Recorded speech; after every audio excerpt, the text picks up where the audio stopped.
केवल एक परमात्मा में श्रद्धा और समर्पण का संदेश देने वाली गीता सबको पवित्र करने का खुला आमंत्रण देती है। सृष्टि में कहीं भी रहने वाले अमीर अथवा गरीब, कुलीन तथा आदिवासी, पुण्यात्मा और पापी, स्त्री और पुरुष, सदाचारी एवं अत्यंत दुराचारी, सबका इसमें प्रवेश है। विशेषकर गीता पापियों के ही उद्धार का सुगम पथ बताती है। पुण्यात्मा तो भजते ही है। प्रस्तुत है उसी गीता की अद्वितीय व्याख्या यथार्थ गीता का।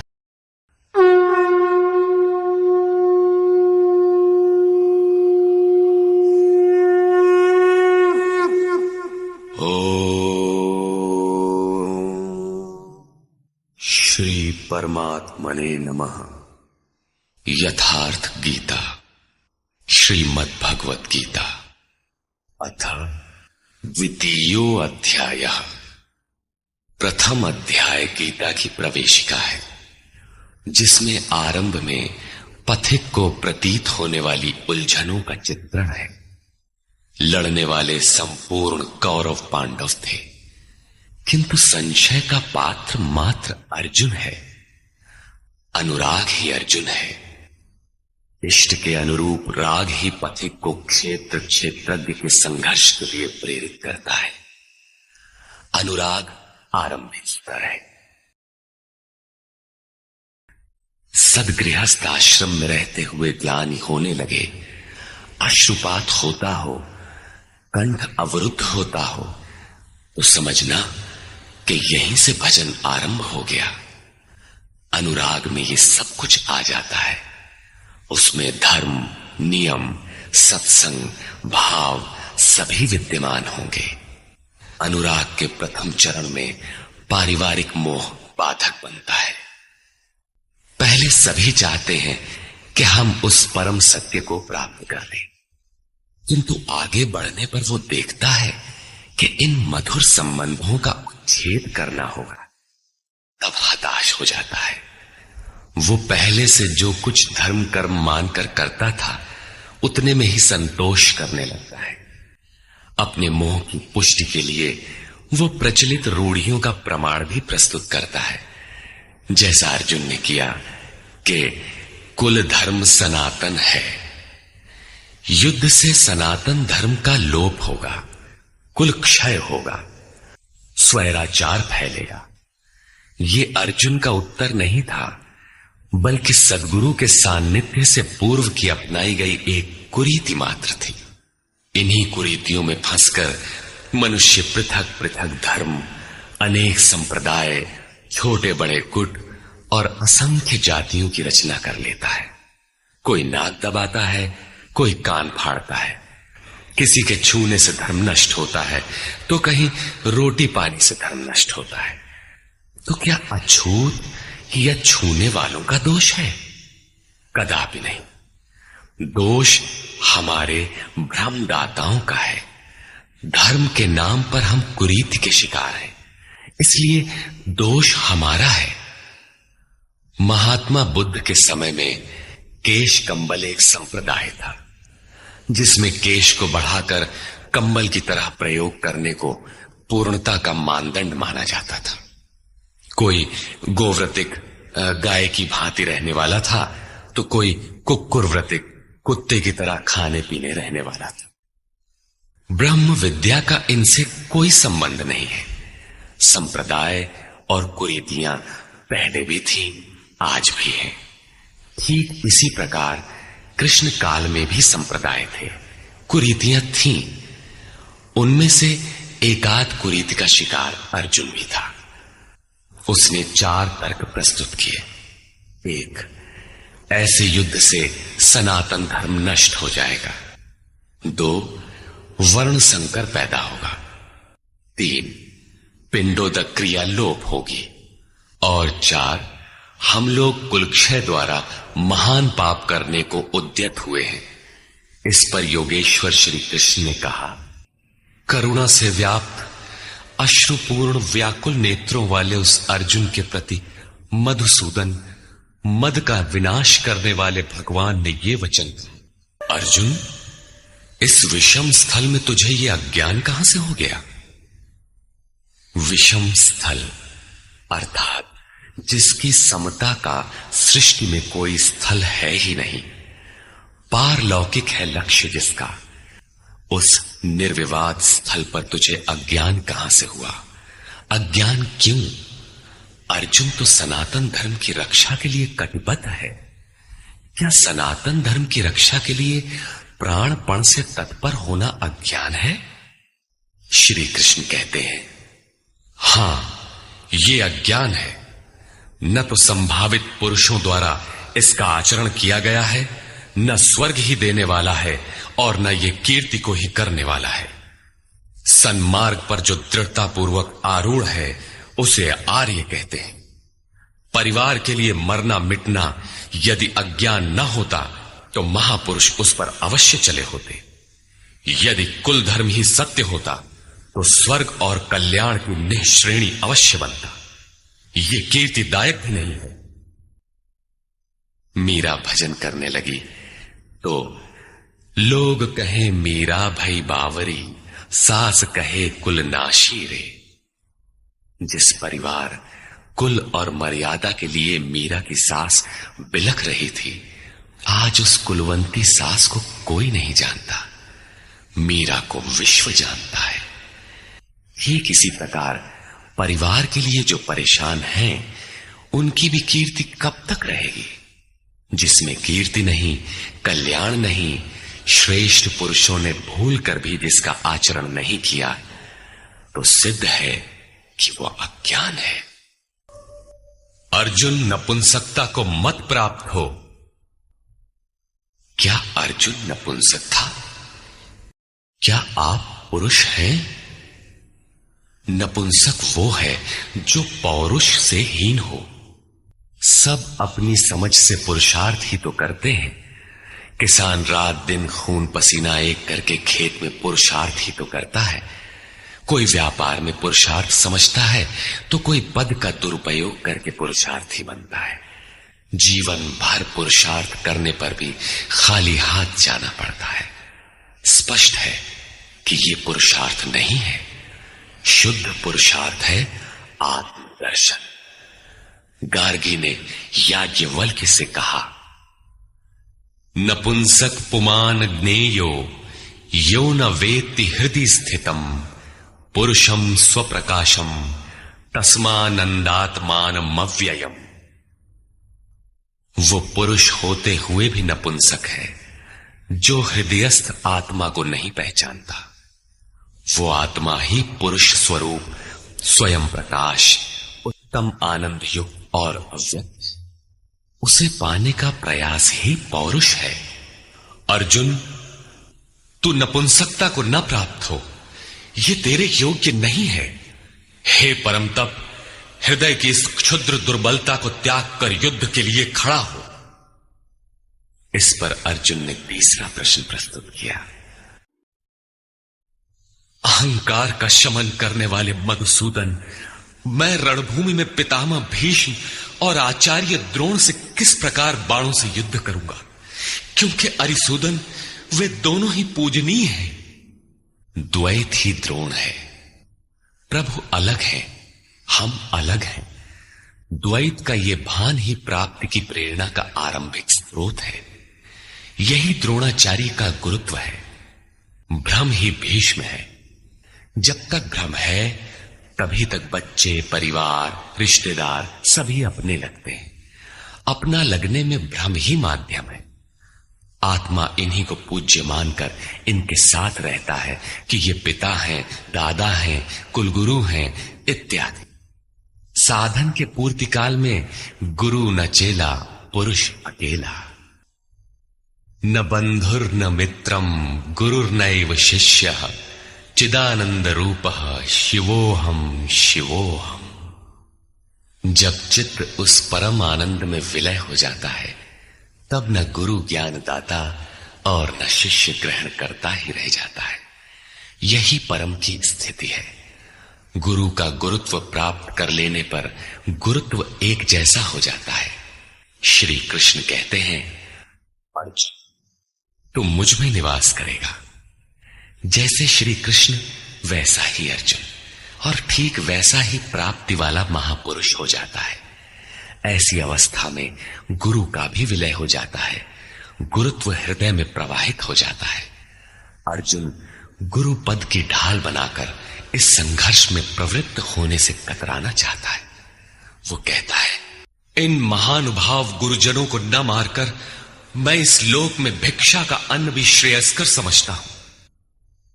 यहां भिक्षा का अर्थ उदर पोषण के लिए भीख मांगना नहीं, बल्कि सत्पुरुषों की टूटी फूटी सेवा द्वारा उनसे कल्याण की याचना ही भिक्षा है। अन्नम ब्रह्मेति व्यजानात्, अन्न एकमात्र परमात्मा है, जिसे प्राप्त करके आत्मा सदा के लिए तृप्त हो जाता है, कभी अतृप्त नहीं रहता। हम महापुरुषों की सेवा और याचना द्वारा शनैः शनैः ब्रह्म पीयूष प्राप्त करें, किंतु ये परिवार न छूटे, यही अर्जुन के भिक्षान्न की कामना है। संसार में अधिकांश लोग ऐसा ही करते हैं। वे चाहते हैं कि पारिवारिक स्नेह संबंध न मारना पड़े और मुक्ति भी शनैः शनैः मिल जाए, किंतु चलने वाले पथिक के लिए, जिसके संस्कार इनसे ऊपर हैं, जिसमें संघर्ष की क्षमता है, स्वभाव में क्षत्रियत्व प्रवाहित है, उसके लिए इस भिक्षान्न का विधान नहीं है। स्वयं न करके याचना करना भिक्षान्न है। गौतम बुद्ध ने भी मध्यम निकाय के धम्म दायाद सूत्र में इस भिक्षान्न की आमिष दायाद कहकर उसे हेय माना है, जबकि शरीर यापन से सभी भिक्षु थे।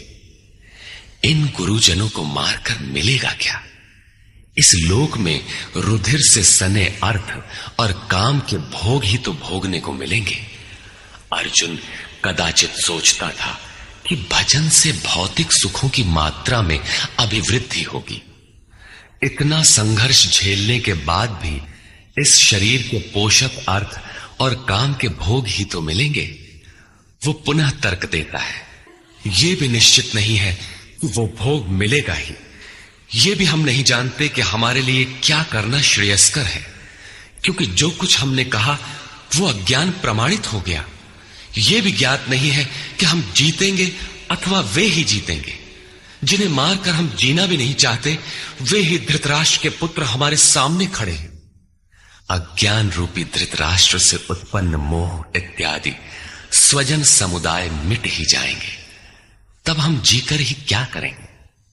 अर्जुन पुनः सोचता है कि जो कुछ हमने कहा कदाचित ये भी अज्ञान हो, अतः प्रार्थना करता है। कायरता के दोष से नष्ट स्वभाव वाला, धर्म के विषय में सर्वथा मोहित चित्त हुआ मैं आपसे पूछता हूं, जो कुछ निश्चित परम कल्याणकारी हो वो साधन मेरे लिए कहिए। यहां अर्जुन ने पूर्ण समर्पण कर दिया। अभी तक वो श्री कृष्ण को अपने स्तर का ही समझता था, अनेक विद्याओं में अपने को कुछ आगे ही मानता था। यहां उसने अपनी बागडोर श्री कृष्ण को वस्तुतः सौंप दी। सद्गुरु पूर्ति पर्यंत हृदय में रहकर साधक के साथ चलते हैं। यदि वे साथ न रहे तो साधक पार न हो। युवा कन्या के परिवार वाले जिस प्रकार शादी विवाह तक उसको संयम की शिक्षा देते हुए संभाल ले जाते हैं, ठीक उसी प्रकार सद्गुरु अपने शिष्य की अंतरात्मा से रथी होकर उसे प्रकृति की घाटियों से निकालकर पार। अर्जुन निवेदन करता है कि भगवान, एक बात और है। भूमि पर निष्कंटक धन धान्य संपन्न राज्य को और देवताओं के स्वामीपन इंद्र पद को पाकर भी मैं उस उपाय को नहीं देखता जो मेरी इंद्रियों को सुखाने वाले शोक को दूर कर सके। जब शोक बना ही है तो ये सब लेकर ही मैं क्या करूंगा? यदि इतना ही मिलना है तो क्षमा करें। अर्जुन ने सोचा, अब इसके आगे बतावेंगे भी क्या? संजय बोला, हे राजन, मोह निशा जयी अर्जुन ने हृदय के सर्वज्ञ श्री कृष्ण से यह कहकर कि गोविंद मैं युद्ध नहीं करूंगा, चुप हो गया। अभी तक अर्जुन की दृष्टि पौराणिक है, जिसमें कर्म कांडों के साथ भोगों की उपलब्धि का विधान है। जिसमें स्वर्ग ही सब कुछ माना जाता है, जिस पर श्री कृष्ण प्रकाश डालेंगे कि यह विचारधारा भी गलत है। उसके उपरांत हे भरतवंशी धृतराष्ट्र, अंतर्यामी योगेश्वर श्री कृष्ण ने दोनों सेनाओं के बीच में उस शोक युक्त अर्जुन को हंसते हुए से ये वचन कहा, अर्जुन, तू न शोक करने योग्यों के लिए शोक करता है और पंडितों के से वचन कहता है, किंतु बुद्धि संपन्न पंडित जन जिनके प्राण चले गए हैं उनके लिए तथा जिनके प्राण नहीं गए हैं उनके लिए भी शोक नहीं करते। तू पंडितों जैसी बातें भर करता है, वस्तुतः ज्ञाता है नहीं, क्योंकि न तो ऐसा ही है कि मैं किसी काल में नहीं था, अथवा तू अनुरागी, अधिकारी अथवा जनाधिपाह राजा लोग अर्थात राजसी वृत्ति में पाए जाने वाला अहम नहीं था, और न ऐसा ही है कि आगे हम सब नहीं रहेंगे। मैं सदैव रहता है, अनुरागी सदैव रहते हैं।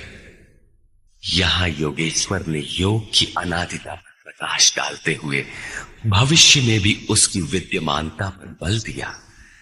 मरने वालों के लिए शोक न करने के लिए कारण बताते हुए उन्होंने कहा, जैसे जीवात्मा की इस देह में कुमार, युवा और वृद्ध अवस्था होती है, वैसे ही अन्य अन्य शरीर प्राप्ति, इसलिए धीर पुरुष मोहित नहीं होता है। कभी आप बालक थे, शनैः शनैः युवा हुए, तब आप मर तो नहीं गए, पुनः वृद्ध हुए, पुरुष एक ही है। उसी प्रकार लेश मात्र भी दरार नए देह की प्राप्ति पर नहीं पड़ती। कलेवर का यह परिवर्तन तब तक चलेगा जब तक परिवर्तन से परे वस्तु नहीं मिल जाती। हे कुंती पुत्र, सुख दुख, सर्दी और गर्मी को देने वाले इंद्रियों और विषयों के संयोग तो अनित्य हैं, क्षण भंगुर हैं। अतः भरतवंशी अर्जुन, तू इसका त्याग कर। अर्जुन इंद्रिय और विषय के संयोग जन्य सुख का स्मरण करके ही विकल था। कुल धर्म, कुल गुरुओं की पूज्यता इत्यादि इंद्रियों के लगाव के अंतर्गत है। ये क्षणिक हैं, झूठे हैं, नाशवान हैं। विषयों का संयोग न सदैव मिलेगा और न सदैव इंद्रियों में क्षमता ही रहेगी। अतः अर्जुन, तू इनका त्याग कर, सहन कर। क्या हिमालय की लड़ाई थी जो अर्जुन सर्दी सहन करता, अथवा क्या ये रेगिस्तान की लड़ाई है जहां अर्जुन गर्मी सहन करे? कुरुक्षेत्र जैसा कि लोग बाहर बताते हैं समशीतोष्ण स्थली है। कुल 18 दिन तो लड़ाई हुई, इतने में कहां जाड़ा गर्मी बीत गई। वस्तुतः सर्दी गर्मी, दुख सुख, मान अपमान का सहन करना एक योगी पर निर्भर करता है। ये हृदय देश की लड़ाई का चित्रण है। बाहर युद्ध के लिए गीता नहीं कहती। ये क्षेत्र क्षेत्रज्ञ का संघर्ष है, जिसमें आसुरी संपद का सर्वथा शमन कर परमात्मा में स्थिति दिलाकर दैवी संपद भी शांत हो जाती है। जब विकार है ही नहीं तो सजातीय प्रवृत्तियां किस पर आक्रमण करें? तब पूर्णत्व के साथ वे भी शांत हो जाती है, इससे पहले नहीं। गीता अंतरदेश की लड़ाई का चित्रण है। इस त्याग से मिलेगा क्या? इससे लाभ क्या है? इस पर श्री कृष्ण कहते हैं, क्योंकि हे पुरुष श्रेष्ठ, दुख सुख को समान समझने वाले जिस धीर पुरुष को इंद्रियों और विषयों के संयोग व्यथित नहीं कर पाते, वो मृत्यु से परे अमृत तत्व की प्राप्ति के योग्य हो जाता है। यहां श्री कृष्ण ने एक उपलब्धि अमृत की चर्चा की। अर्जुन सोचता था कि युद्ध के परिणाम में स्वर्ग मिलेगा या पृथ्वी, किंतु श्री कृष्ण कहते हैं कि न स्वर्ग मिलेगा और न पृथ्वी, बल्कि अमृत मिलेगा। अमृत क्या है? अर्जुन, असत वस्तु का अस्तित्व नहीं है, वो है ही नहीं, उसे रोका नहीं जा सकता, और सत्य का तीनों काल में अभाव नहीं है, उसे मिटाया नहीं जा सकता। अर्जुन ने पूछा, क्या भगवान होने के नाते आप कहते हैं? श्री कृष्ण ने बताया, मैं तो कहता ही हूं। इन दोनों का यह अंतर हमारे साथ साथ तत्वदर्शियों द्वारा भी देखा गया है। श्री कृष्ण ने वही सत्य दोहराया जो तत्वदर्शियों ने कभी देख लिया था। श्री कृष्ण भी एक तत्वदर्शी महापुरुष थे। परम तत्व परमात्मा का प्रत्यक्ष दर्शन करके उसमें स्थिति वाले तत्वदर्शी कहलाते हैं। सत और असत हैं क्या? इस पर कहते हैं, नाश रहित तो वो है जिससे ये संपूर्ण जगत व्याप्त है। इस अव्ययस्य अविनाशी का विनाश करने में कोई समर्थ नहीं है। किंतु इस अविनाशी अमृत का नाम क्या है? वो है कौन? अविनाशी, अप्रमेय, नित्य स्वरूप आत्मा के ये सभी शरीर नाशवान कहे गए हैं। इसलिए भरतवंशी अर्जुन, तू युद्ध कर। आत्मा ही अमृत है, आत्मा ही अविनाशी है जिसका तीनों कालों में नाश नहीं होता। आत्मा ही सत है, शरीर नाशवान है। यही असत है जिसका तीनों कालों में अस्तित्व नहीं। शरीर नाशवान है, इसलिए तू युद्ध कर। इस आदेश से यह स्पष्ट नहीं होता कि अर्जुन केवल कौरवों को मारे। पांडव पक्ष में भी तो शरीर ही खड़े थे। क्या पांडव के शरीर अविनाशी थे? यदि शरीर नाशवान है तो श्री कृष्ण किसकी रक्षा में खड़े थे? क्या अर्जुन कोई शरीरधारी था? शरीर जो असत है, जिसका अस्तित्व नहीं है, जिसे रोका नहीं जा सकता, क्या श्री कृष्ण उस शरीर की रक्षा में खड़े हैं? यदि ऐसा है तो वे भी अविवेकी और मूढ़ हैं, क्योंकि आगे श्री कृष्ण स्वयं कहते हैं कि जो केवल शरीर के लिए ही पचता है, श्रम करता है, वो अविवेकी और मूढ़ बुद्धि है। वो पापायु पुरुष व्यर्थ ही जीता है।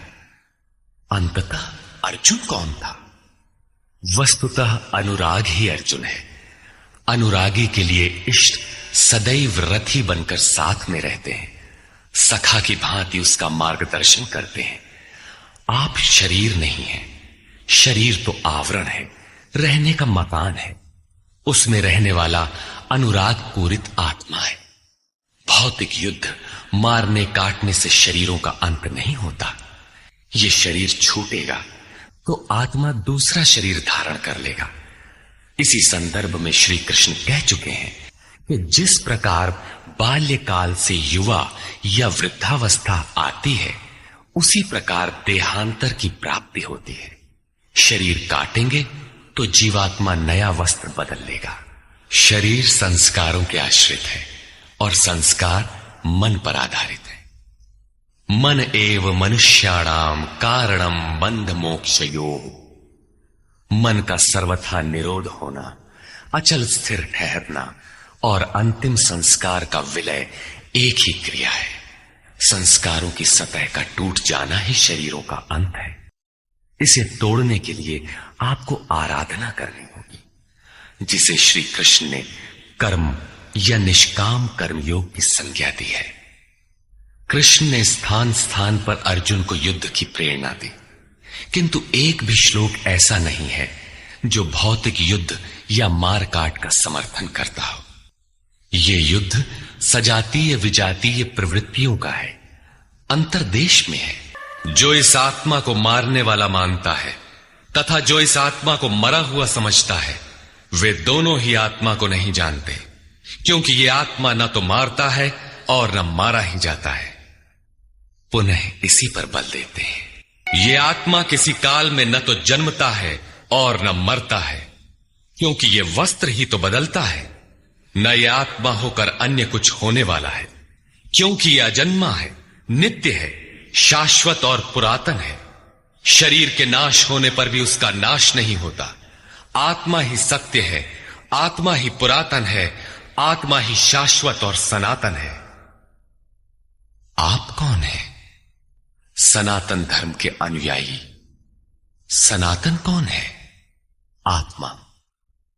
आप आत्मा के अनुयायी हैं। आत्मा, परमात्मा और ब्रह्म एक दूसरे के पर्याय हैं। आप कौन है? शाश्वत धर्म के उपासक। शाश्वत कौन है?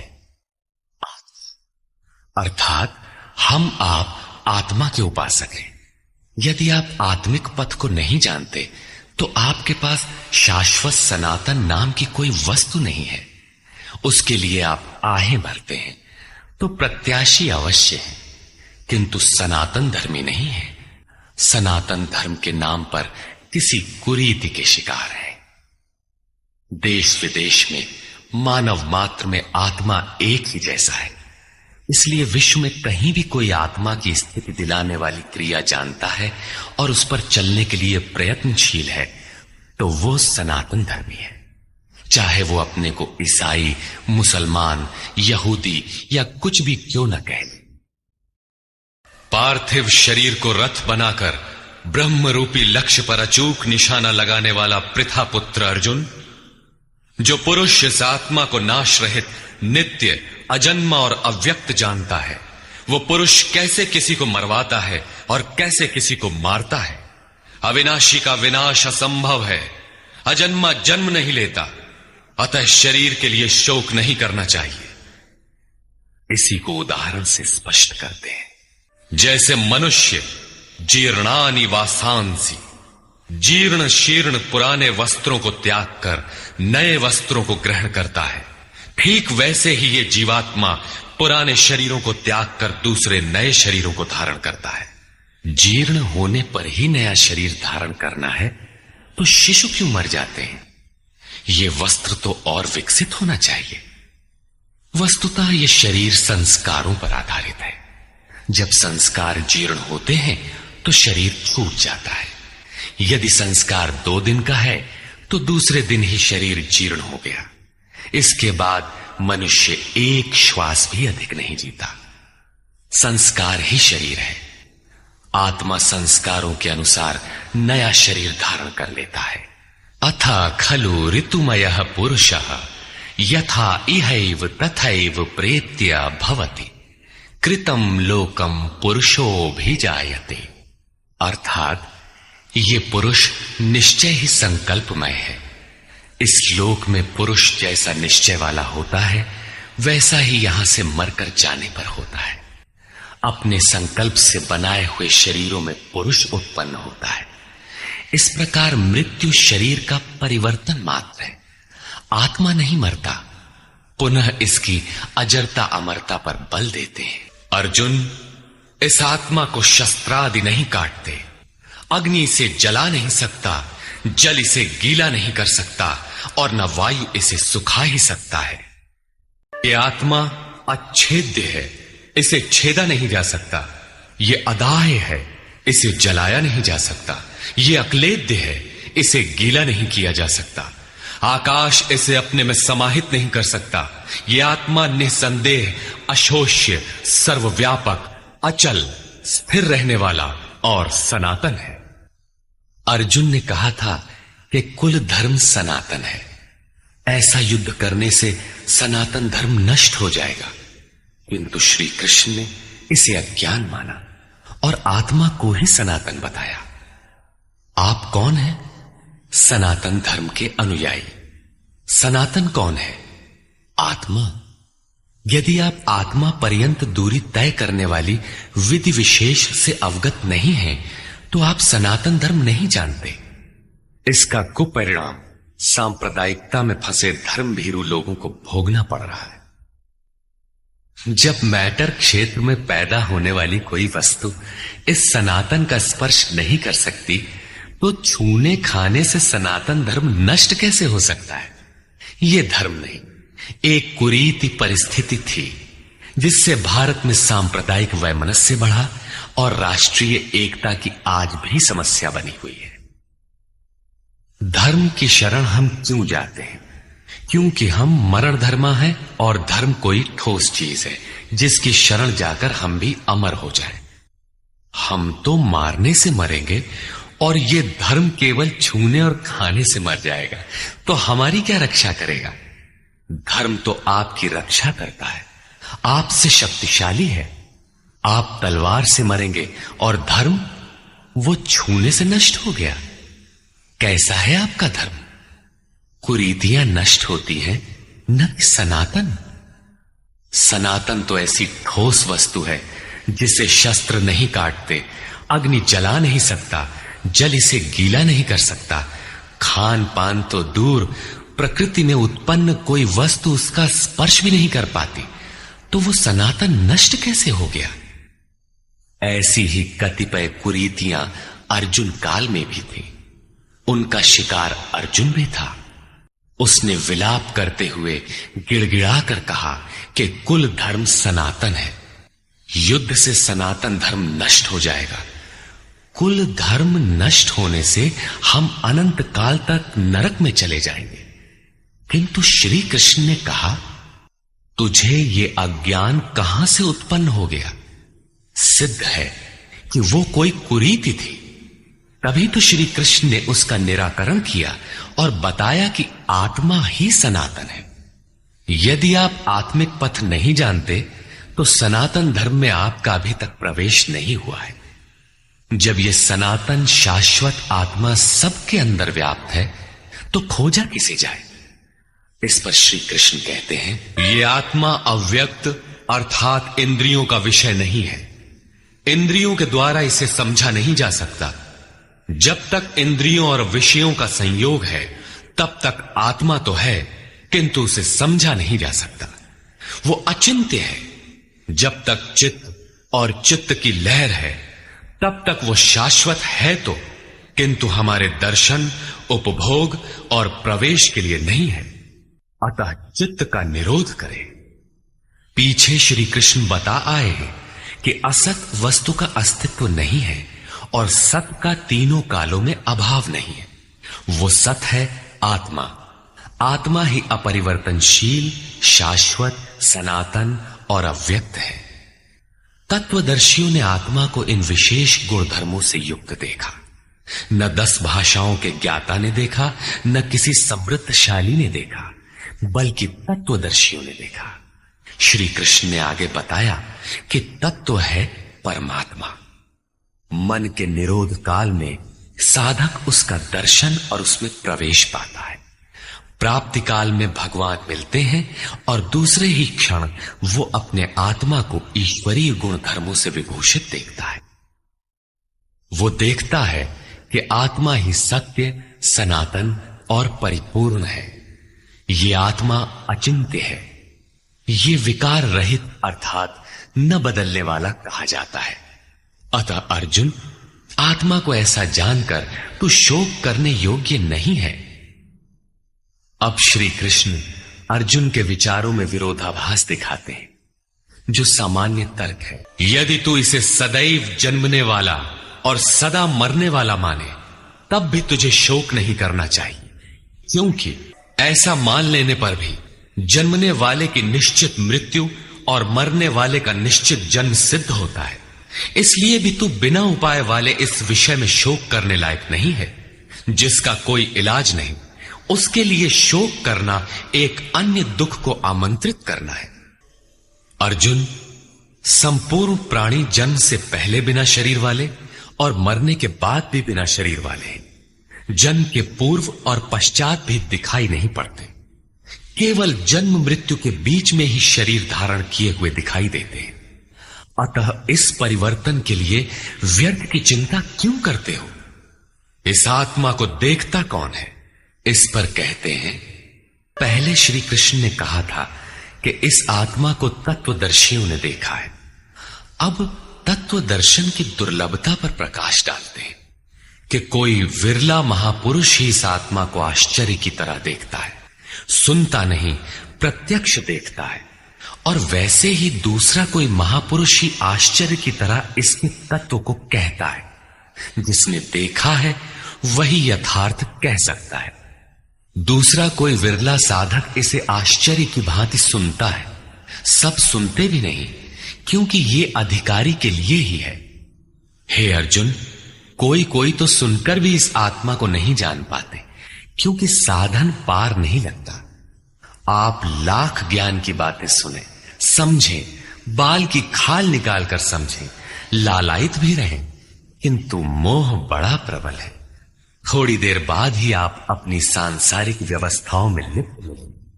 अंत में श्री कृष्ण निर्णय देते हैं, अर्जुन, ये आत्मा सबके शरीर में सदैव अवध्य है, अकाट्य है।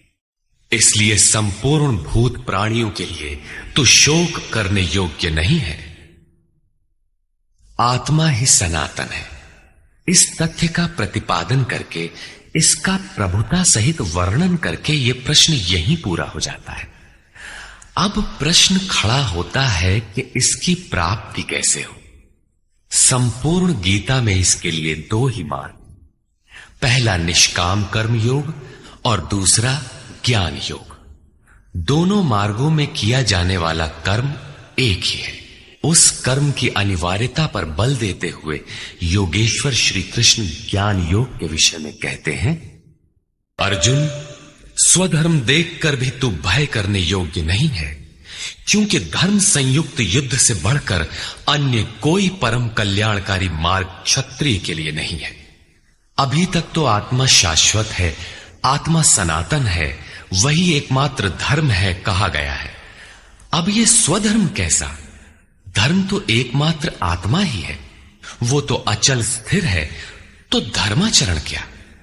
किंतु इस आत्म पथ में प्रवृत्त होने की क्षमता हर व्यक्ति की अलग अलग होती है। स्वभाव से उत्पन्न इस क्षमता को स्वधर्म कहा गया है। इसी एक सनातन आत्मिक पथ पर चलने वाले साधकों को महापुरुष ने स्वभाव से उनकी क्षमता के अनुसार 4 श्रेणियों में बांटा: शूद्र, वैश्य, क्षत्रिय और ब्राह्मण। साधना की प्रारंभिक अवस्था में प्रत्येक साधक शूद्र अर्थात अल्पज्ञ होता है। घंटों भजन में बैठने पर वो 10 मिनट भी अपने पक्ष में नहीं पाता, वो प्रकृति के माया जाल को काट नहीं पाता। इस अवस्था में महापुरुष की सेवा से उसके स्वभाव में सद्गुण आते हैं, वो वैश्य श्रेणी का साधक बन जाता है। आत्मिक संपत्ति ही स्थिर संपत्ति है, इसका वो शनैः शनैः संग्रह और गोपालन अर्थात इंद्रियों की सुरक्षा करने में सक्षम हो जाता है। काम, क्रोध इत्यादि से इंद्रियों की हिंसा होती है तथा विवेक, वैराग्य से इनकी सुरक्षा होती है, किंतु प्रकृति को निर्बीज करने की क्षमता उसमें नहीं होती। क्रमशः उन्नति करते करते साधक के अंतःकरण में तीनों गुणों को काटने की क्षमता अर्थात क्षत्रियत्व आ जाता है। इसी स्तर पर प्रकृति और उसके विकारों को नाश करने की क्षमता आ जाती है। इसलिए युद्ध यहीं से आरंभ होता है। क्रमशः साधन करके साधक ब्राह्मणत्व की श्रेणी में बदल जाता है। इस समय मन का शमन, इंद्रियों का दमन, धारावाही चिंतन, सरलता, अनुभव, ज्ञान इत्यादि लक्षण साधक में स्वाभाविक प्रवाहित होते हैं। इन्हीं के अनुष्ठान से चलकर क्रमशः वो ब्रह्म में प्रवेश पा जाता है, जहां वो ब्राह्मण भी नहीं रह जाता। विदेह राजा जनक की सभा में महर्षि याज्ञवल्क्य ने चाक्रायण, उशस्ति, कहोल, आरुणि, उद्यालक और गार्गी के प्रश्नों का समाधान करते हुए बताया कि आत्म साक्षात्कार का पूर्णतया संपादन करने वाला ही ब्राह्मण होता है। ये आत्मा ही लोक परलोक और समस्त प्राणियों को भीतर से नियमित करता है। सूर्य, चंद्रमा, पृथ्वी, जल, वायु, अग्नि, तारागण, अंतरिक्ष, आकाश एवं प्रत्येक क्षण इस आत्मा के ही प्रशासन में है। ये तुम्हारा आत्मा अंतर्यामी अमृत है। आत्मा अक्षर है, इससे भिन्न सब नाशवान है। जो कोई इसी लोक में इस अक्षर को न जानकर हवन करता है, तप करता है, हजारों वर्षों तक यज्ञ करता है, उसका ये सब कर्म नाशवान। जो कोई भी इस अक्षर को जाने बिना इस लोक से मरकर जाता है, वो दयनीय है, कृपण है, और जो इस अक्षर को जानकर इस लोक से मरकर जाता है, वो ब्राह्मण है। अर्जुन क्षत्रिय श्रेणी का साधक है। श्री कृष्ण कहते हैं कि क्षत्रिय श्रेणी के साधक के लिए युद्ध के अतिरिक्त कोई कल्याणकारक रास्ता है ही नहीं। प्रश्न उठता है कि क्षत्रिय है क्या? प्रायः लोग इसका आशय समाज में जन्मना उत्पन्न ब्राह्मण, क्षत्रिय, वैश्य, शूद्र जातियों से लेते हैं। इन्हें ही 4 वर्ण मान लिया जाता है, किंतु नहीं। शास्त्रकार ने स्वयं बताया है कि क्षत्रिय क्या है। वर्ण क्या है? यहां उन्होंने केवल क्षत्रिय का नाम लिया और आगे 18वें अध्याय तक इस प्रश्न का समाधान प्रस्तुत किया कि वस्तुतः ये वर्ण हैं क्या और कैसे इनमें परिवर्तन होता है।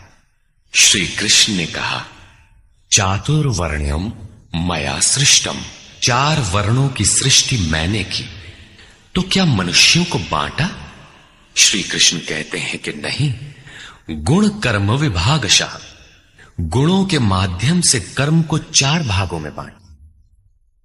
यह देखना है कि वो कर्म क्या है जिसे बांटा गया। गुण परिवर्तनशील है। साधना की उचित प्रक्रिया द्वारा तामसी से राजसी और राजसी से सात्विक गुणों में प्रवेश मिलता जाता है। अंततः ब्राह्मण स्वभाव बन जाता है। उस समय ब्रह्म में प्रवेश दिला देने वाली सारी योग्यताएं उस साधक में रहती हैं। वर्ण संबंधी प्रश्न यहां से आरंभ होकर 18वें अध्याय में जाकर पूर्ण होता है। श्री कृष्ण की मान्यता है, श्रेयान स्वधर्मो विगुणः परधर्मात् स्वनुष्ठितात्। स्वभाव से उत्पन्न इस धर्म में प्रवृत्त होने की क्षमता जिस स्तर की हो, भले ही वो गुण रहित शूद्र श्रेणी की हो, तब भी परम कल्याण करती है, क्योंकि आप क्रमशः वहीं से उत्थान करते हैं। उससे ऊपर वालों की नकल करके साधक नष्ट हो जाता है। अर्जुन क्षत्रिय श्रेणी का साधक था, इसलिए श्री कृष्ण कहते हैं कि अर्जुन, अपने स्वभाव से उत्पन्न योग्यता को देखकर, इस युद्ध में प्रवृत्त होने की अपनी क्षमता को देखकर भी तू भय करने योग्य नहीं है। इससे बढ़कर दूसरा कोई कल्याणकारी कार्य क्षत्रिय के लिए नहीं। इसी पर प्रकाश डालते हुए पुनः योगेश्वर कहते हैं, पार्थिव शरीर को ही रथ बनाकर अचूक लक्ष्य वेदी अर्जुन, स्वतः प्राप्त स्वर्ग के खुले हुए द्वार रूपी इस युद्ध को भाग्यवान क्षत्रिय ही प्राप्त करते हैं। क्षत्रिय श्रेणी के साधक में तीनों गुणों को काट देने की क्षमता रहती है। उसके लिए स्वर्ग का द्वार खुला है, क्योंकि उसमें दैवी संपद पूर्णता अर्जित रहती है। स्वर में विचरने की उसमें क्षमता रहती है।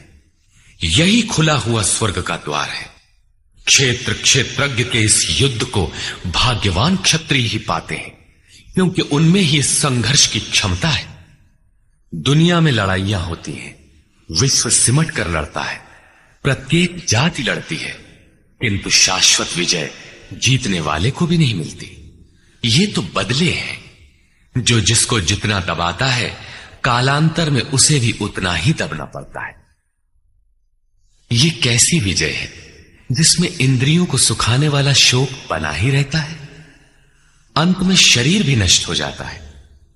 वास्तविक संघर्ष तो क्षेत्र और क्षेत्रज्ञ का है, जिसमें एक बार विजय हो जाने पर प्रकृति का सदा के लिए निरोध और परम पुरुष परमात्मा की प्राप्ति हो जाती है। ये ऐसी विजय है जिसके पीछे हार नहीं है। और यदि तू इस धर्मयुक्त संग्राम अर्थात शाश्वत सनातन परम धर्म परमात्मा में प्रवेश दिलाने वाला धर्म युद्ध नहीं करेगा, तो स्वधर्म अर्थात स्वभाव से उत्पन्न संघर्ष करने की क्षमता, क्रिया में प्रवृत्त होने की क्षमता को खोकर पाप अर्थात आवागमन और अपकीर्ति को प्राप्त होगा। अपकीर्ति पर प्रकाश डालते हैं। सब लोग बहुत काल तक तेरी अपकीर्ति का कथन करेंगे। आज भी पदच्युत होने वाले महात्माओं में विश्वामित्र, पाराशर, निमि, श्रृंगी इत्यादि की गणना होती है। बहुत से साधक अपने धर्म पर विचार करते हैं, सोचते हैं कि लोग हमें क्या कहेंगे। ऐसा भाव भी साधना में सहायक होता है। इससे साधना में लगे रहने की प्रेरणा मिलती है। कुछ दूरी तक यह भाव भी साथ देता है। माननीय पुरुषों के लिए अपकीर्ति मरण से भी बढ़कर होती है। जिन महारथियों की निगाह में तू बहुत माननीय होकर अब तुच्छता को प्राप्त होगा, वे महारथी लोग तुझे भय के कारण युद्ध से उपराम हुआ मानेंगे। महारथी कौन? इस पथ पर महान परिश्रम से आगे बढ़ने वाले साधक महारथी हैं। इसी प्रकार इतने ही परिश्रम से अविद्या की ओर खींचने वाले काम, क्रोध, लोभ, मोहादि भी महारथी हैं, जो तुझे बहुत सम्मान देते थे कि साधक प्रशंसनीय है, तुम उनकी निगाह से गिर जाओगे। इतना ही नहीं, बल्कि वैरी लोग तेरे पराक्रम की निंदा करते हुए बहुत से न कहने योग्य वचनों को कहेंगे। एक दोष आता है तो चारों ओर से निंदा और बुराइयों की झड़ी लग जाती है। न कहने योग्य वचन भी कहे जाते हैं। इससे बड़ा दुख क्या होगा? अतः इस युद्ध में मरोगे तो स्वर्ग प्राप्त करोगे। स्वर में विचरने की क्षमता रहेगी। श्वास से बाहर प्रकृति में विचरने की धाराएं निरुद्ध हो जाएंगी। परम देव परमात्मा में प्रवेश दिलाने वाली दैवी संपद हृदय में पूर्णतः प्रवाहित रहेगी। अथवा इस संघर्ष में जीतने पर महामहिम स्थिति को प्राप्त करोगे। इसलिए अर्जुन, युद्ध के लिए निश्चय करके खड़ा हो। प्रायः लोग इस श्लोक के अर्थ में समझते हैं कि इस युद्ध में मरोगे तो स्वर्ग जाओगे और जीतोगे तो पृथ्वी का भोग भोगोगे। किंतु आपको स्मरण होगा, अर्जुन कह चुका है, भगवान पृथ्वी ही नहीं अपितु त्रैलोक्य के साम्राज्य और देवताओं के स्वामीपन अर्थात इंद्र पद प्राप्त होने पर भी मैं उस उपाय को नहीं देखता जो इंद्रियों को सुखाने वाले मेरे शोक को दूर कर सके। यदि इतना ही मिलना है तो गोविंद, मैं युद्ध कदापि नहीं करूंगा। यदि इतने पर भी श्री कृष्ण कहते कि अर्जुन लड़ो, जीतोगे तो पृथ्वी पा जाओगे, हारोगे तो स्वर्ग के नागरिक बन जाओगे, तो श्री कृष्ण देते ही क्या है? अर्जुन इससे आगे का सत्य, श्रेय, परम कल्याण की कामना वाला शिष्य था, जिसे श्री कृष्ण ने बताया कि क्षेत्रज्ञ के इस संघर्ष में यदि शरीर का समय पूरा हो जाता है और लक्ष्य तक नहीं पहुंच सके तो स्वर्ग प्राप्त करोगे। स्वर में ही विचरण करने की क्षमता प्राप्त कर लोगे। दैवी संपत्ति हृदय में ढल जाएगी और इस शरीर के रहते रहते संघर्ष में सफल हो जाते हो तो महिम, सबसे महान ब्रह्म की महिमा का उपभोग करोगे। महामहिम की स्थिति प्राप्त कर लोगे। जीतोगे तो सर्वस्व, क्योंकि महामहिमत्व को पाओगे, और हारोगे तो देवत्व। दोनों हाथों में लड्डू रहे, लाभ में भी लाभ और हानि में भी लाभ ही। पुनः इसी पर बल देते हैं। इस प्रकार सुख दुख, लाभ हानि, जय पराजय को समान समझकर तू युद्ध के लिए तैयार हो। युद्ध करने से तू पाप को प्राप्त नहीं होगा, अर्थात सुख में सर्वस्व और दुख में भी देवत्व है। लाभ में महिम की स्थिति अर्थात सर्वस्व और हानि में भी देवत्व है। जय में महामहिम स्थिति और पराजय में भी दैवी संपत्ति पर अधिकार है। इस प्रकार अपने लाभ हानि को भली प्रकार स्वयं समझकर तू युद्ध के लिए तैयार हो। लड़ने में ही दोनों वस्तुएं हैं। लड़ोगे तो पाप अर्थात आवागमन को प्राप्त नहीं होगे, अतः तू युद्ध के लिए तैयार हो। पार्थ, ये बुद्धि तेरे लिए ज्ञान योग के विषय में कही गई है। कौन सी बुद्धि? यही कि युद्ध कर। ज्ञान योग में इतना ही है कि अपनी हस्ती को देखकर लाभ हानि का भली प्रकार विचार करके कि जीतेंगे तो महामहिम स्थिति और हारेंगे तो देवत्व। जय में सर्वस्व और पराजय में भी देवत्व। दोनों तरह लाभ है। युद्ध नहीं करेंगे तो सभी हमें बुरा कहेंगे, भय से उपराम हुआ मानेंगे, अपकीर्ति होगी। इस प्रकार अपने अस्तित्व को सामने रखकर स्वयं विचार कर युद्ध में अग्रसर होना ही ज्ञान योग है। प्रायः लोगों में भ्रांति है कि ज्ञान मार्ग में कर्म युद्ध नहीं करना पड़ता। वे कहते हैं कि ज्ञान मार्ग में कर्म नहीं है। मैं तो शुद्ध हूं, बुद्ध हूं, चैतन्य हूं, अहम ब्रह्मास्मि। गुण ही गुण में बरतते हैं, ऐसा मानकर हाथ पर हाथ रखकर बैठ जाते हैं। योगेश्वर श्री कृष्ण के अनुसार यह ज्ञान योग नहीं है। ज्ञान योग में भी वही कर्म करना है जो निष्काम कर्म योग में किया जाता है। दोनों में केवल बुद्धि का, दृष्टिकोण का अंतर है। ज्ञान मार्गी अपनी स्थिति समझकर अपने पर निर्भर होकर कर्म करता है, जबकि निष्काम कर्मयोगी इष्ट के आश्रित होकर कर्म करता है। करना दोनों मार्गों में है और वो कर्म भी एक ही है जिसे दोनों मार्गों में किया जाना है। केवल कर्म करने के दृष्टिकोण दो हैं। अर्जुन, इसी बुद्धि को अब तू कर्म योग के विषय में सुन, जिससे युक्त हुआ तू कर्मों के बंधन का अच्छी तरह नाश करेगा। यहां श्री कृष्ण ने कर्म का नाम पहली बार लिया, लेकिन यह नहीं बताया कि कर्म है क्या। अब कर्म न बताकर पहले कर्म की विशेषताओं पर प्रकाश डालते हैं। इस निष्काम कर्म योग में आरंभ का अर्थात बीज का नाश नहीं होता, सीमित फल रूपी दोष नहीं है। इसलिए इस निष्काम कर्म का, इस कर्म से संपादित धर्म का थोड़ा भी साधन जन्म मृत्यु रूपी महान भय से उद्धार कर देता है। आप इस कर्म को समझें और उस पर 2 कदम चल भर दें, जो सदगृहस्थ आश्रम में रहकर ही चला जा सकता है। साधक तो चलते ही हैं। बीज भर डाल दें तो अर्जुन, बीज का नाश नहीं होता। प्रकृति में कोई क्षमता नहीं, ऐसा कोई अस्त्र नहीं कि उस सत्य को मिटा दे। प्रकृति केवल आवरण डाल सकती है, कुछ देर कर सकती है, किंतु साधन के आरंभ को मिटा नहीं सकती।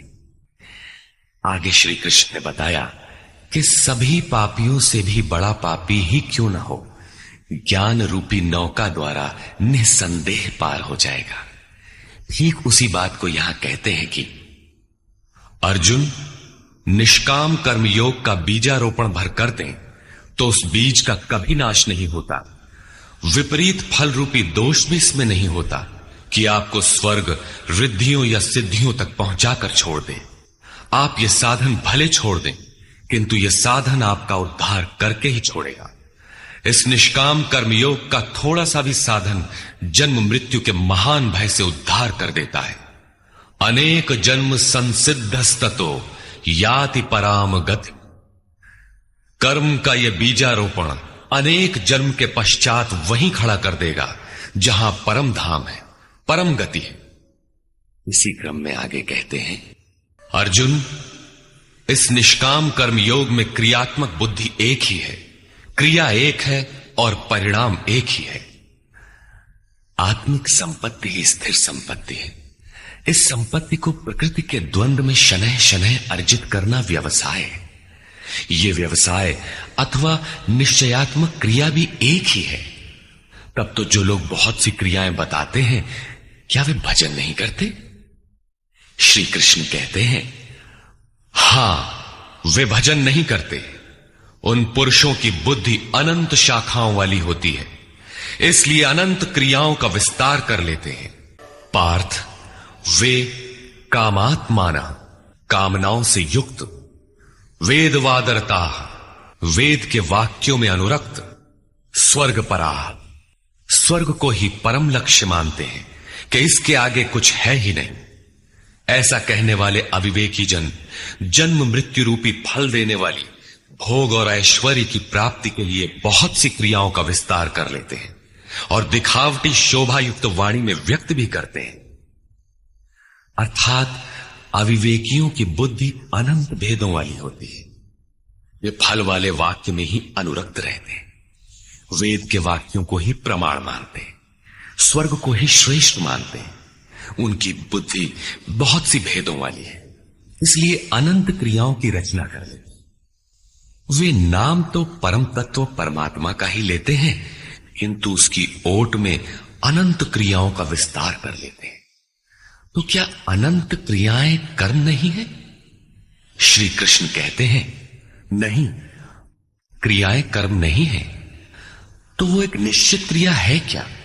श्री कृष्ण अभी ये नहीं बताते। अभी तो केवल इतना कहते हैं कि अविवेकियों की बुद्धि अनंत शाखाओं वाली होती है, इसलिए वे अनंत क्रियाओं का विस्तार कर लेते हैं। वे केवल विस्तार ही नहीं करते, अपितु आलंकारिक शैली में उसे व्यक्त भी करते हैं। उसका प्रभाव क्या होता है? उनकी वाणी की छाप जिन जिन के चित्त पर पड़ जाती है अर्जुन, उनकी भी बुद्धि नष्ट हो जाती है, न कि वे कुछ पाते हैं। उस वाणी द्वारा हरे हुए चित्त वालों के और भोग ऐश्वर्य में आसक्ति वाले पुरुषों के अंतःकरण में क्रियात्मक बुद्धि नहीं रह जाती, इष्ट में समाधिस्थ करने वाली निश्चयात्मक क्रिया उनमें नहीं होती। ऐसे अविवेकियों की वाणी सुनता कौन है? भोग और ऐश्वर्य में आसक्ति वाले ही सुनते हैं, अधिकारी नहीं सुनता। ऐसे पुरुषों में सम और आदि तत्व में प्रवेश दिलाने वाली निश्चयात्मक क्रिया से संयुक्त बुद्धि नहीं होती। प्रश्न उठता है कि वेद वादरता, जो वेद के वचनों में अनुरक्त हैं, क्या वे भी भूल करते हैं? इस पर श्री कृष्ण कहते हैं, अर्जुन, त्रैगुण्य विषया वेदा, वेद तीनों गुणों तक ही प्रकाश करते हैं, इसके आगे का हाल वे नहीं जानते। इसलिए निस्त्रय गुण्यो भव अर्जुन। अर्जुन, तू तीनों गुणों से ऊपर उठ, अर्थात वेदों के कार्य क्षेत्र से आगे बढ़। कैसे बढ़ा जाए? इस पर श्री कृष्ण कहते हैं, निर्द्वंद्वः, सुख दुख के द्वंद्वों से रहित, नित्य सत्य वस्तु में स्थित और योग क्षेम को न चाहता हुआ आत्मपरायण हो। इस प्रकार ऊपर उठ। प्रश्न उठता है कि हम ही उठें या कोई वेदों से ऊपर उठा भी है? श्री कृष्ण बताते हैं कि आगे जो भी उठता है ब्रह्म को जानता है, और जो ब्रह्म को जानता है वो विप्र है। सब ओर से परिपूर्ण जलाशय को प्राप्त होने पर मनुष्य का छोटे जलाशय से जितना प्रयोजन रहता है, अच्छी प्रकार ब्रह्म को जानने वाले ब्राह्मण का वेदों से उतना ही प्रयोजन रहता है। तात्पर्य यह है कि जो वेदों से ऊपर उठता है वो ब्रह्म को जानता है, वही ब्राह्मण है। अर्थात तू वेदों से ऊपर उठ, ब्राह्मण बन। अर्जुन क्षत्रिय था। श्री कृष्ण कहते हैं कि ब्राह्मण बन। ब्राह्मण, क्षत्रिय इत्यादि वर्ण स्वभाव की क्षमताओं के नाम है। ये कर्म प्रधान है, न कि जन्म से निर्धारित होने वाली कोई रूढ़ी। जिसे गंगा की धारा प्राप्त है, उसे क्षुद्र जलाशय से क्या प्रयोजन? कोई उसमें शौच लेता है तो कोई पशुओं को नहला देता है, इसके आगे कोई उपयोग नहीं है। इसी प्रकार ब्रह्म को साक्षात जानने वाले उस विप्र महापुरुष का, उस ब्राह्मण का वेदों से उतना ही प्रयोजन रह जाता है। प्रयोजन रहता अवश्य है, वेद रहते हैं क्योंकि पीछे वालों के लिए उनका उपयोग है। वहीं से चर्चा आरंभ होगी। इसके उपरांत योगेश्वर श्री कृष्ण कर्म करते समय की जाने वाली सावधानियों का प्रतिपादन करते हैं। कर्म करने में ही तेरा अधिकार हो, फल में कभी नहीं। ऐसा समझ के फल है ही नहीं। फल की वासना वाला भी मत हो और कर्म करने में तेरी अश्रद्धा भी ना हो। अब तक योगेश्वर श्री कृष्ण ने 39वें श्लोक में पहली बार कर्म का नाम लिया, किंतु यह नहीं बताया कि वो कर्म है क्या और उसे करें कैसे। उस कर्म की विशेषताओं पर प्रकाश डाला कि अर्जुन, इस कर्म द्वारा तू कर्मों के बंधन से अच्छी प्रकार छूट जाएगा। अर्जुन, इसमें आरंभ का अर्थात बीज का नाश नहीं है। आरंभ कर दे तो प्रकृति के पास कोई उपाय नहीं कि उसे नष्ट कर दे। अर्जुन, इसमें सीमित फल रूपी दोष भी नहीं है कि स्वर्ग रिद्धियों सिद्धियों में फंसाकर खड़ा कर दे। अर्जुन, इस कर्म का थोड़ा भी साधन जन्म मरण के भय से उद्धार कराने वाला होता है। किंतु अभी तक उन्होंने ये नहीं बताया कि वो कर्म है क्या, किया कैसे जाए। इसी अध्याय के 41वें श्लोक में उन्होंने बताया, अर्जुन, इसमें निश्चयात्मक बुद्धि एक ही है, क्रिया एक ही है। तो क्या बहुत सी क्रिया वाले भजन नहीं करते? श्री कृष्ण कहते हैं, वे कर्म नहीं करते। इसका कारण बताते हुए कहते हैं कि अविवेकियों की बुद्धि अनंत शाखा वाली होती है, इसलिए वे अनंत क्रियाओं का विस्तार कर लेते हैं। वे दिखावटी शोभा युक्त वाणी में इन क्रियाओं को व्यक्त भी करते हैं। उनकी वाणी की छाप जिनके चित्त पर पड़ जाती है, उनकी भी बुद्धि नष्ट हो जाती है। अतः निश्चयात्मक क्रिया एक ही है, लेकिन यह नहीं बताया कि वो क्रिया कौन सी है। 47वें श्लोक में उन्होंने कहा, अर्जुन, कर्म करने में ही तेरा अधिकार है, फल में कभी नहीं। फल की वासना वाला भी मत हो और कर्म करने में तेरी अश्रद्धा ना हो। अर्थात निरंतर करने के लिए उसी में लीन होकर करें। किंतु यह नहीं बताया कि वो कर्म है क्या। प्रायः इस श्लोक का उदाहरण देकर लोग कहते हैं कि कुछ भी करो, केवल फल की कामना मत करो, हो गया निष्काम कर्म योग। किंतु अभी तक श्री कृष्ण ने बताया ही नहीं कि कर्म है कौन सा जिसे करें।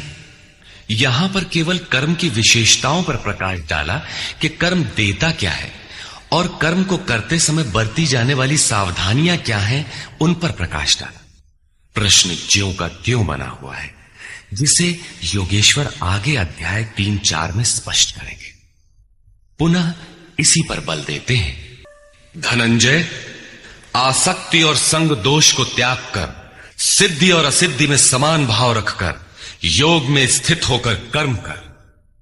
कौन सा कर्म? निष्काम कर्म कर। समत्वम योग उच्यते।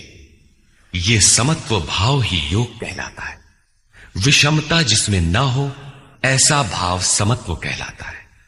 रिद्धियां सिद्धियां विषम बनाती हैं, आसक्ति हमें विषम बनाती है, फल की इच्छा विषमता पैदा करती है। इसीलिए फल की वासना न हो, फिर भी कर्म करने में अश्रद्धा ना हो। देखी सुनी सभी वस्तुओं में आसक्ति का त्याग करके प्राप्ति और अप्राप्ति के विषय में न सोचकर केवल योग में स्थित रहते हुए कर्म कर। योग से चित्त चलायमान न हो। योग एक पराकाष्ठा की स्थिति है और एक प्रारंभ की स्थिति भी होती है। प्रारंभ में भी हमारी दृष्टि लक्ष्य पर ही रहनी चाहिए। अतः योग पर दृष्टि रखते हुए कर्म का आचरण करना चाहिए। समत्व भाव अर्थात सिद्धि और असिद्धि में समभाव ही योग कहलाता है। जिसको सिद्धि और असिद्धि विचलित नहीं कर पाती, विषमता जिसमें पैदा नहीं होती, ऐसा भाव होने के कारण यह समत्व योग कहलाता है। ये इष्ट से समत्व दिलाता है, इसीलिए इसे समत्व योग कहते हैं। कामनाओं का सर्वथा त्याग है, इसलिए इसे निष्काम कर्म योग कहते हैं। कर्म करना है, इसलिए इसे कर्म योग कहते हैं। परमात्मा से मेल कराता है, इसलिए इसका नाम योग अर्थात मेल है। इसमें बौद्धिक स्तर पर ध्यान रखना पड़ता है कि सिद्धि और असिद्धि में समभाव रहे, आसक्ति न हो, फल की वासना न आने पाए। इसलिए यही निष्काम कर्म योग बुद्धि योग भी कहा जाता है। धनंजय, अवरम कर्म, निकृष्ट कर्म, वासना वाले कर्म बुद्धि योग से अत्यंत दूर है। फल की कामना वाले कृपण हैं, वे आत्मा के साथ उदारता नहीं बरतते। अतः समत्व बुद्धि योग का आश्रय ग्रहण कर। जैसी कामना है वैसा मिल भी जाए तो उसे भोगने के लिए शरीर धारण करना पड़ेगा। आवागमन बना है तो कल्याण कैसा। साधक को तो मोक्ष की भी वासना नहीं रखनी चाहिए, क्योंकि वासनाओं से मुक्त होना ही तो मोक्ष है। फल की प्राप्ति का चिंतन करने से साधक का समय व्यर्थ नष्ट हो जाता है और फल प्राप्त होने पर वो उसी फल में उलझ जाता है। उसकी साधना समाप्त हो जाती है।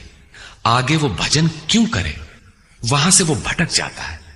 इसलिए समत्व बुद्धि से योग का आचरण करें। ज्ञान मार्ग को भी श्री कृष्ण ने बुद्धि योग कहा था कि अर्जुन, ये बुद्धि तेरे लिए ज्ञान योग के विषय में कही गई। और यहां निष्काम कर्म योग को भी बुद्धि योग कहा गया। वस्तुतः दोनों में बुद्धि का दृष्टिकोण का ही अंतर है। उसमें लाभ हानि का रिकॉर्ड रखकर उसे जांच कर चलना पड़ता है। इसमें भी बौद्धिक स्तर पर समत्व बनाए रखना पड़ता है, इसलिए इसे समत्व बुद्धि योग कहा जाता है। इसलिए तू समत्व बुद्धि योग का आश्रय ग्रहण कर, क्योंकि फल की वासना वाले अत्यंत कृपण है। समत्व बुद्धि युक्त पुरुष पुण्य पाप दोनों को ही इसी लोक में त्याग देता है, उनसे लिपायमान नहीं होता। इसलिए समत्व बुद्धि योग के लिए चेष्टा कर। योगः कर्मसु कौशलम, समत्व बुद्धि के साथ कर्मों का आचरण कौशल ही योग है। संसार में कर्म करने के दो दृष्टिकोण प्रचलित हैं। लोग कर्म करते हैं तो उसका फल भी अवश्य चाहते हैं, या फल न मिले तो कर्म करना ही नहीं चाहते। किंतु योगेश्वर श्री कृष्ण इन कर्मों को बंधनकारी बताते हुए आराधना को एकमात्र कर्म मानते हैं। इस अध्याय में उन्होंने कर्म का नाम मात्र लिया। अध्याय 3 के 9वें श्लोक में उसकी परिभाषा दी और चौथे अध्याय में कर्म के स्वरूप पर विस्तार से प्रकाश डाला। प्रस्तुत श्लोक में श्री कृष्ण ने सांसारिक परंपरा से हटकर कर्म करने की कला बताई कि कर्म तो करो, श्रद्धा पूर्वक करो, किंतु फल के अधिकार को स्वेच्छा से छोड़ दो। फल जाएगा कहां?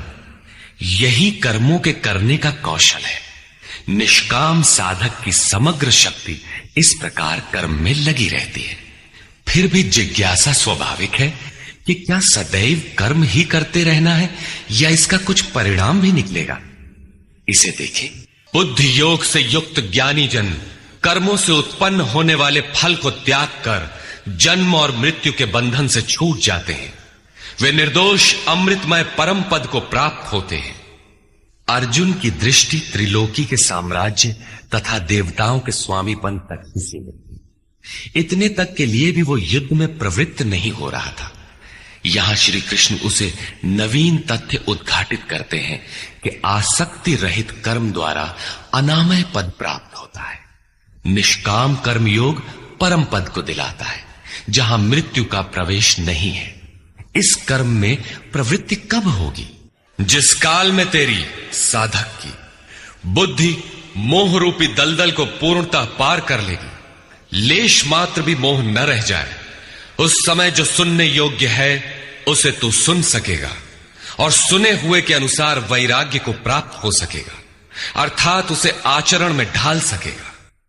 अभी तो जो सुनने लायक है उसे न तो तू सुन पाया है और आचरण का तो प्रश्न ही नहीं खड़ा होता।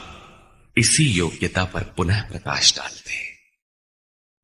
अनेक प्रकार के वेद वाक्यों को सुनकर विचलित हुई तेरी बुद्धि जब परमात्म स्वरूप में समाधिस्थ होकर अचल स्थिर ठहर जाएगी, तब तू समत्व योग को प्राप्त होगा, पूर्ण समस्थिति को प्राप्त करेगा, जिसे अनामय परम पद कहते हैं। यही योग की पराकाष्ठा है और यही अप्राप्त की प्राप्ति है। वेदों से तो शिक्षा ही मिलती है, किंतु श्री कृष्ण कहते हैं श्रुति विप्रतिपन्ना। श्रुतियों के अनेक सिद्धांतों को सुनने से बुद्धि विचलित हो जाती है। सिद्धांत तो अनेकों सुने, लेकिन जो सुनने योग्य है लोग उससे दूर ही रहते हैं। ये विचलित बुद्धि जिस समय समाधि में स्थिर हो जाएगी, तब तू योग की पराकाष्ठा अमृत पद को प्राप्त करेगा। इस पर अर्जुन की उत्कंठा स्वाभाविक थी कि वे महापुरुष कैसे होते हैं जो अनामय परम पद में स्थित है, समाधि में जिनकी बुद्धि स्थिर है। उसने प्रश्न किया, समाधीयते चित्तम यस्मिन स आत्मा एव समाधि। जिसमें चित्त का समाधान किया जाए वो आत्मा ही समाधि है। अनादि तत्व में जो समत्व प्राप्त कर ले उसे समाधिस्थ कहते हैं। अर्जुन ने पूछा, केशव, समाधिस्थ स्थिर बुद्धि वाले महापुरुष के क्या लक्षण है? स्थित प्रज्ञ पुरुष कैसे बोलता है, वो कैसे बैठता है, वो कैसे चलता है? 4 प्रश्न अर्जुन ने किए। इस पर भगवान श्री कृष्ण ने स्थित प्रज्ञ के लक्षण बताते हुए कहा, पार्थ, जब मनुष्य मन में स्थित संपूर्ण कामनाओं को त्याग देता है, तब वो आत्मा से ही आत्मा में संतुष्ट हुआ स्थिर बुद्धि वाला कहा जाता है। कामनाओं के त्याग पर ही आत्मा का दिग्दर्शन होता है। ऐसा आत्माराम आत्मतृप्त महापुरुष ही स्थित प्रज्ञ है। दैहिक, दैविक तथा भौतिक दुखों में जिसका मन उद्विग्न नहीं होता, सुखों की प्राप्ति में जिसकी स्पृहा दूर हो गई है तथा जिसके राग, भय और क्रोध नष्ट हो गए हैं, मननशीलता की चरम सीमा पर पहुंचा हुआ मुनि स्थित प्रज्ञ कहा जाता है। उसके अन्य लक्षण बताते हैं। जो पुरुष सर्वत्र स्नेह रहित हुआ, शुभ अथवा अशुभ को प्राप्त होकर न तो प्रसन्न होता है और न द्वेष करता है, उसकी बुद्धि स्थिर है। शुभ वो है जो परमात्म स्वरूप में लगाता है, अशुभ वो है जो प्रकृति की ओर ले जाने वाला होता है। किंतु स्थित प्रज्ञ पुरुष अनुकूल परिस्थितियों से न प्रसन्न होता है और न प्रतिकूल परिस्थितियों से द्वेष करता है, क्योंकि प्राप्त होने योग्य वस्तु न उससे भिन्न है और न पतित करने वाले विकार ही उसके लिए है। अर्थात अब साधन से उसका अपना कोई प्रयोजन नहीं रहा। ऐसा व्यक्ति स्थित प्रज्ञ कहा जाता है। जिस प्रकार कछुआ अपने अंगों को समेट लेता है, ठीक वैसे ही ये पुरुष जब सब ओर से अपने अंगों को समेट लेता है, तब उसकी बुद्धि स्थिर होती है। खतरे को देखते ही कछुआ जिस प्रकार अपने सिर और पैर समेट लेता है, ठीक इसी प्रकार जो पुरुष विषयों में विचरती हुई इंद्रियों को सब ओर से समेटकर हृदय देश में निरोध कर लेता है, उस काल में उस पुरुष की बुद्धि स्थिर होती है। किंतु ये तो एक दृष्टांत मात्र है। खतरे का एहसास मिटते ही कछुआ तो अपने अंगों को पुनः फैला देता है। क्या इसी प्रकार स्थित प्रज्ञ महापुरुष भी विषयों में रस लेने लगता है? इस पर कहते हैं, इंद्रियों द्वारा विषयों को न ग्रहण करने वाले पुरुषों के विषय तो निवृत्त हो जाते हैं, क्योंकि वे ग्रहण ही नहीं करते, किंतु उनका राग नहीं निवृत्त होता, आसक्ति लगी रहती है। संपूर्ण इंद्रियों को विषयों से समेटने वाले निष्काम कर्मी का राग भी परम दृष्टवा, परम तत्व परमात्मा का साक्षात्कार करके निवृत्त हो जाता है। महापुरुष कछुए की तरह अपनी इंद्रियों को विषयों में नहीं फैलाता। एक बार जब इंद्रियां सिमट गईं, तो संस्कार ही मिट जाते हैं, पुनः वे नहीं निकलते। निष्काम कर्मयोग के आचरण द्वारा परमात्मा के प्रत्यक्ष दर्शन के साथ उस पुरुष का विषयों से राग भी निवृत्त हो जाता है। प्रायः चिंतन पथ में हट करते हैं। हट से इंद्रियों को रोककर वे विषय से तो निवृत्त हो जाते हैं, किंतु मन में उनका चिंतन राग लगा रहता है। ये आसक्ति परम दृष्टवा परमात्मा का साक्षात्कार करने के बाद ही निवृत्त होती है, इसके पूर्व नहीं। श्री कृष्ण कहते हैं कि इंद्रियों द्वारा विषयों को न ग्रहण करने वाले पुरुष के भी विषय तो निवृत्त हो जाते हैं, किंतु साधना द्वारा परम पुरुष परमात्मा का साक्षात्कार कर लेने पर वो विषयों के राग से भी निवृत्त हो जाता है। अतः जब तक साक्षात्कार न हो, कर्म करना है। इंद्रियों को विषयों से समेटना कठिन है। इस पर प्रकाश डालते हैं, कौन्ते, प्रयत्न करने वाले मेधावी पुरुष की प्रमथनशील इंद्रियां उसके मन को बलात् हर लेती है, विचलित कर देती है। इसलिए उन संपूर्ण इंद्रियों को संयत करके योग से युक्त और समर्पण के साथ मेरे आश्रित हो, क्योंकि जिस पुरुष की इंद्रियां वश में होती हैं, उसी की बुद्धि स्थिर होती है। यहां योगेश्वर श्री कृष्ण साधन के निषेधात्मक अवयवों के साथ उसके विधेयात्मक पहलू पर जोर देते हैं। केवल संयम और निषेध से इंद्रियां वश में नहीं होती। समर्पण के साथ इष्ट चिंतन अनिवार्य है। इष्ट चिंतन के अभाव में विषय चिंतन होगा, जिसके कुपरिणाम श्री कृष्ण के ही शब्दों में देखिए। विषयों का चिंतन करने वाले पुरुष की उन विषयों में आसक्ति हो जाती है। आसक्ति से कामना उत्पन्न होती है। कामना पूर्ति में व्यवधान आने से क्रोध उत्पन्न होता है। क्रोध किसे जन्म देता है? क्रोध से विशेष मूढ़ता अर्थात अविवेक उत्पन्न होता है। नित्य अनित्य वस्तु का विचार नहीं रह जाता। अविवेक से स्मरण शक्ति भ्रमित हो जाती है, जैसा अर्जुन को हुआ था। भ्रमतीव च मे मनः। गीता के समापन पर उसने कहा, नष्टो मोह स्मृतिर्लब्धा। क्या करें क्या न करें, इसका निर्णय नहीं हो पाता। स्मृति भ्रमित होने से योग परायण बुद्धि नष्ट हो जाती है, और बुद्धि नाश होने से ये पुरुष अपने श्रेय साधन से च्युत हो जाता है। यहां श्री कृष्ण ने बल दिया है कि विषयों का चिंतन नहीं करना चाहिए। साधक को नाम, रूप, लीला और धाम में ही कहीं लगे रहना चाहिए। भजन में ढील देने पर मन विषयों में जाएगा। विषयों के चिंतन से आसक्ति हो जाती है। आसक्ति से उस विषय की कामना साधक के अंतर मन में होने लगती है। कामना की पूर्ति में व्यवधान होने पर क्रोध, क्रोध से अविवेक, अविवेक से स्मृति भ्रम और स्मृति भ्रम से बुद्धि नष्ट हो जाती है। निष्काम कर्म योग को बुद्धि योग कहा जाता है, क्योंकि बुद्धि स्तर पर इसमें विचार रखना चाहिए कि कामनाएं न आने पाए। फल है ही नहीं। कामना आने से यह बुद्धि योग नष्ट हो जाता है। साधन करिय विचारहीन मन शुद्ध होए नहीं तैसे। विचार आवश्यक है।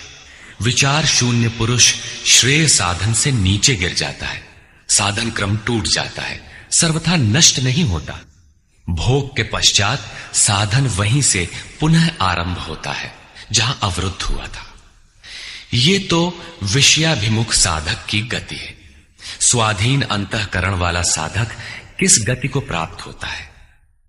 इस पर श्री कृष्ण कहते हैं, आत्मा की विधि को प्राप्त प्रत्यक्षदर्शी महापुरुष राग द्वेष से रहित वश में की हुई अपनी इंद्रियों द्वारा विषयान चरण, विषयों में विचरता हुआ भी प्रसाद मधिगच्छति, अंतःकरण की निर्मलता को प्राप्त होता है।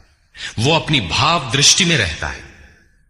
महापुरुष के लिए विधि निषेध नहीं रह जाते, उसके लिए कहीं अशुभ नहीं रहता जिससे वो बचाव करे, तथा उसके लिए कोई शुभ शेष नहीं रह जाता जिसकी वो कामना करे। भगवान के पूर्ण कृपा प्रसाद भगवत्ता से संयुक्त होने पर इसके संपूर्ण दुखों का अभाव हो जाता है।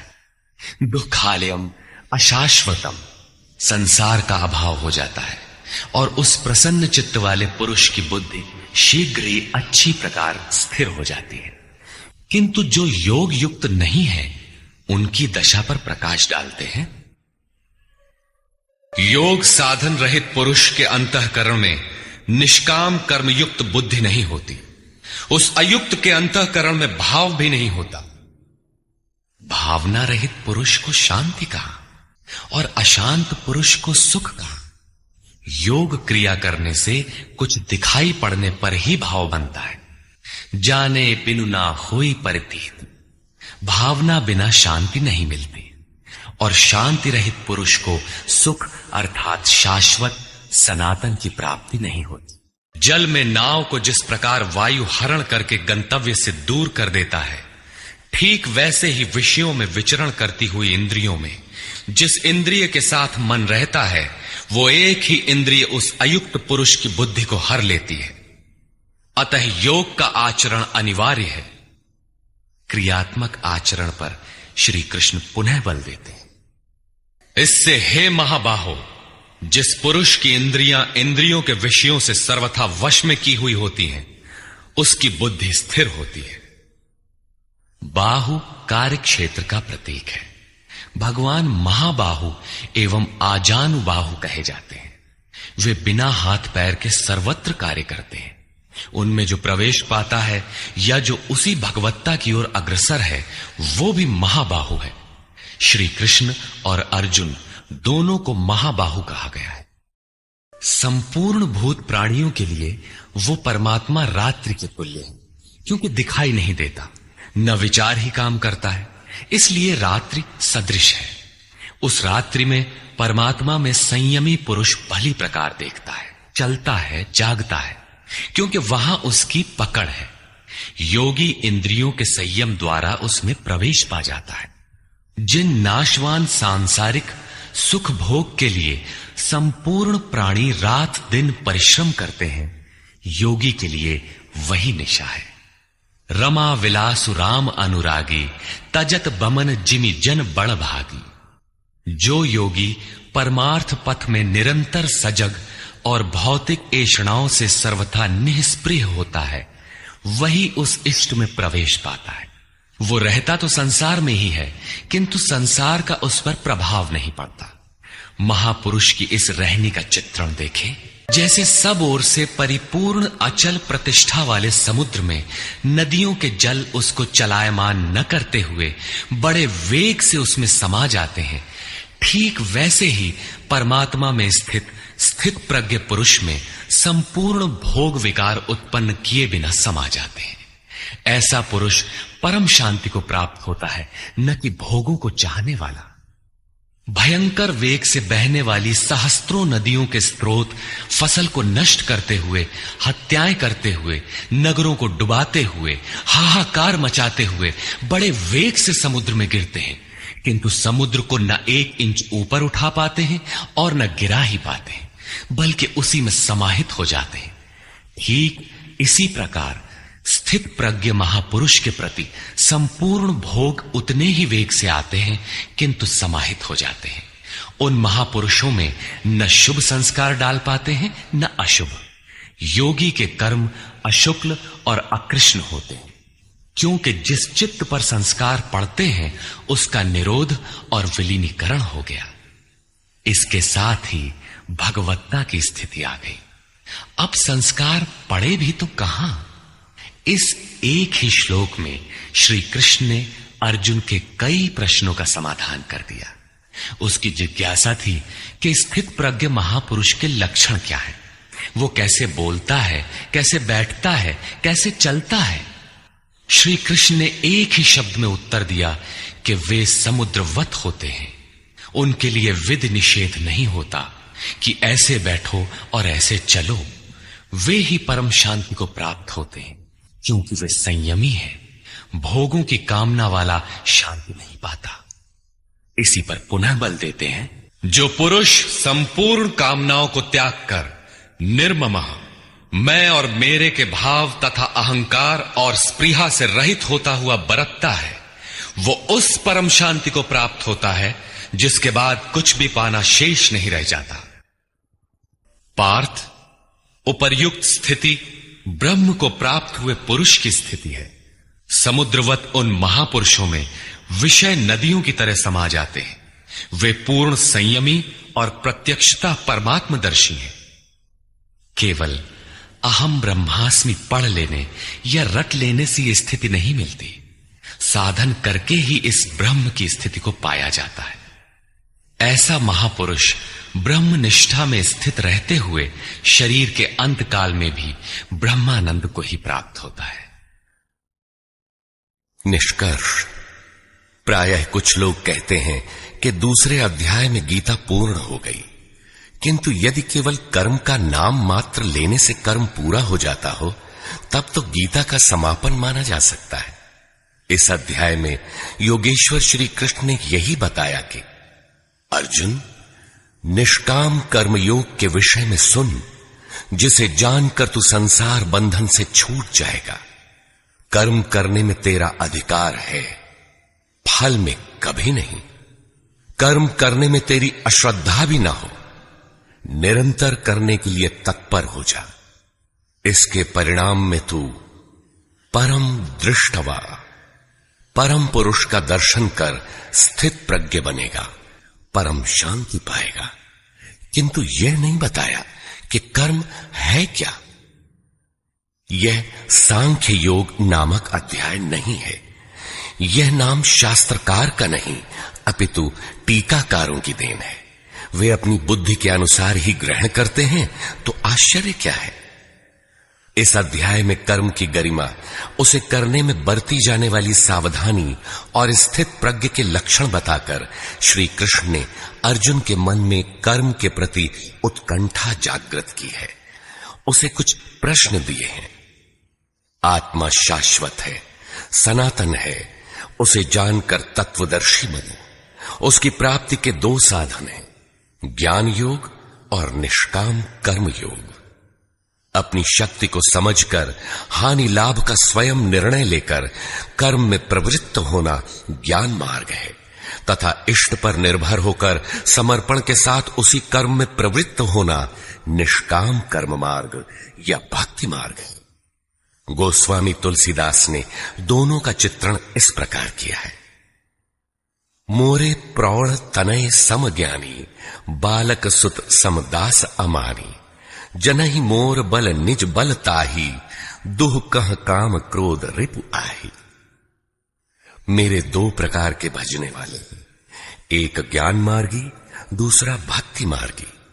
निष्काम कर्म मार्गी या भक्ति मार्गी शरणागत होकर मेरा आश्रय लेकर चलता है। ज्ञान योगी अपनी शक्ति सामने रखकर अपनी हानि लाभ का विचार कर अपने भरोसे चलता है, जबकि दोनों के शत्रु एक ही हैं। ज्ञान मार्गी को काम क्रोधादि शत्रुओं पर विजय पाना है और निष्काम कर्म योगी को भी इन्हीं से युद्ध करना है। कामनाओं का त्याग दोनों करते हैं और दोनों मार्गों में किया जाने वाला कर्म भी एक ही है। इस कर्म के परिणाम में परम शांति को प्राप्त हो जाओगे। लेकिन यह नहीं बताया कि कर्म है क्या।